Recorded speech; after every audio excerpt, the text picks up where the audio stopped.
The crimson veil. The moon hung like a wound in the sky above the abandoned temple, its pale light filtering through skeletal branches that clawed at the darkness. Taki moved through the shadows with the fluid grace of water, her crimson garb whispering against stone as she approached the ancient structure.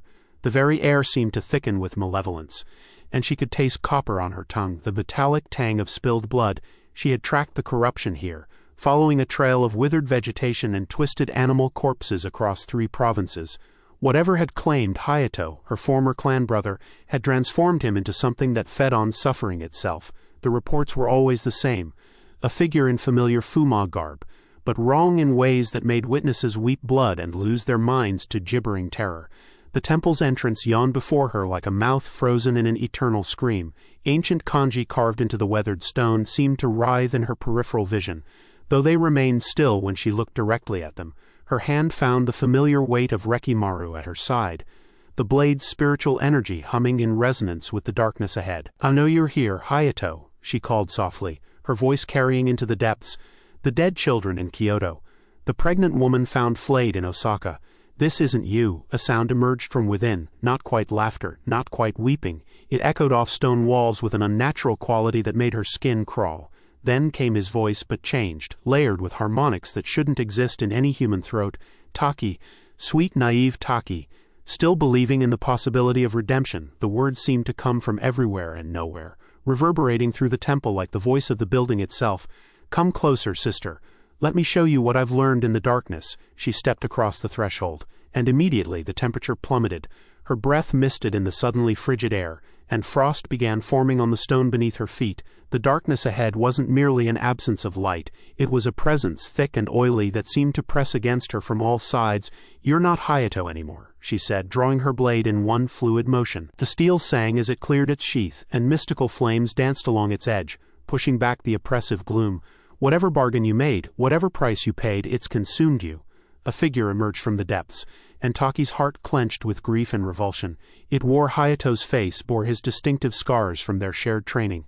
But everything else was wrong. His skin had taken on a sickly pallor that seemed to glow with its own faint phosphorescence.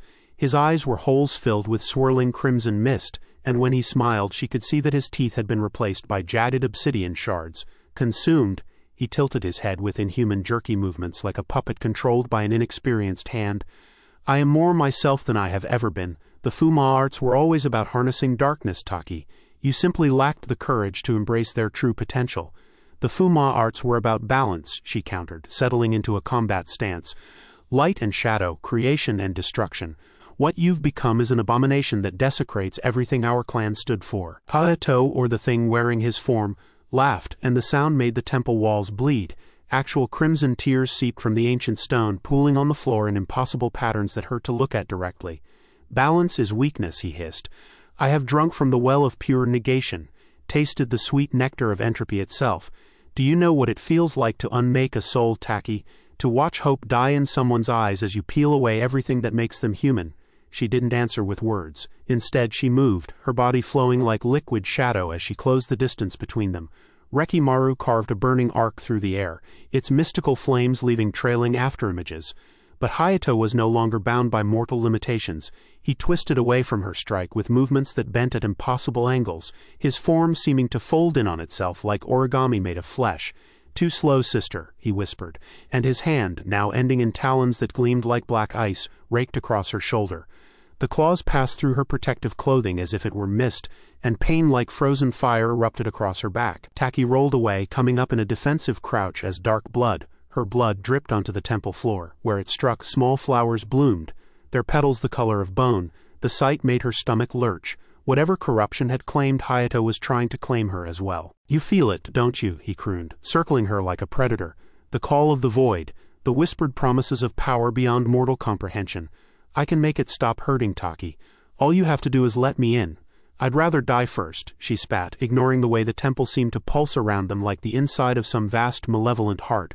"Death?" Hayato's form flickered, and for a moment she saw something else beneath the familiar features, a writhing mass of shadow and hunger that made her eyes water. "Death is just the beginning, dear sister. What I offer is so much more permanent." He struck again, moving with speed that left dark afterimages in the air. This time Taki was ready. She channeled her ki through Rekimaru, and the blade erupted in brilliant azure flames that carved through his shadowy form.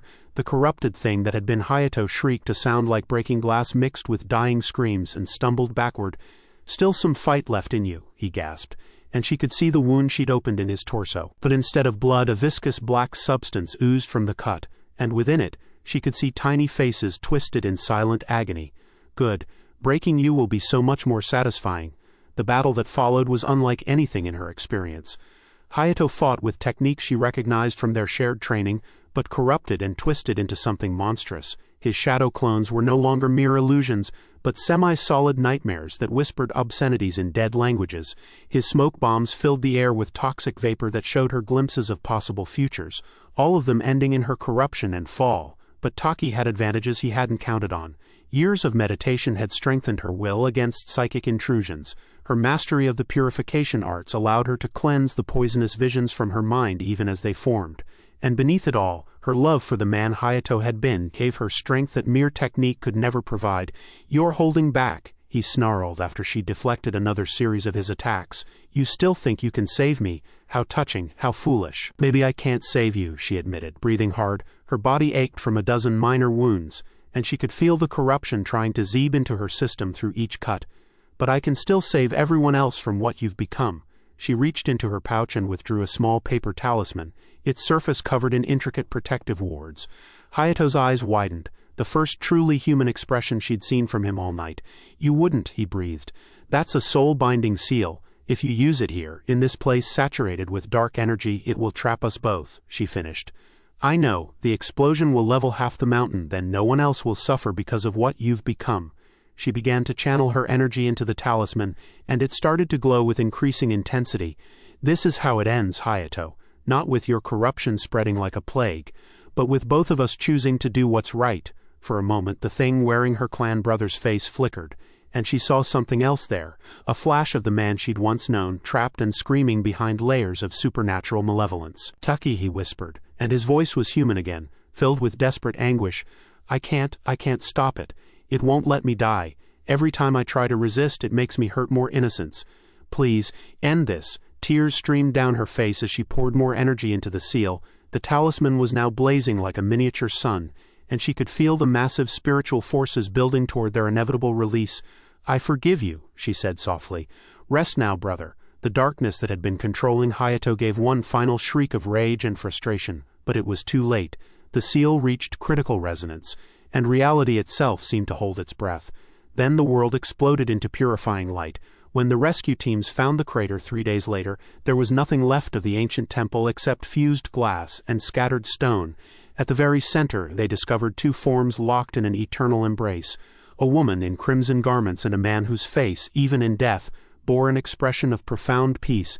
The official reports called it a gas explosion, some natural phenomenon that had destabilized the mountain. But the local monks knew better.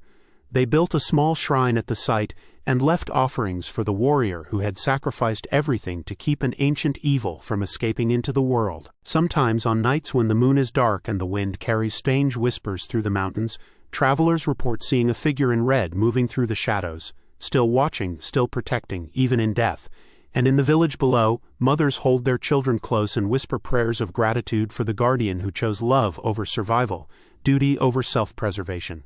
The crimson veil between life and death had been pierced, but some boundaries should never be crossed. Taki had understood this truth, even at the ultimate cost. In the end, her greatest victory wasn't defeating the darkness. It was ensuring that love could triumph over corruption, even when that triumph required the ultimate sacrifice. The mountain stands silent now, but the story endures, a reminder that some prices are worth paying, and some choices define us long after our physical forms have returned to dust.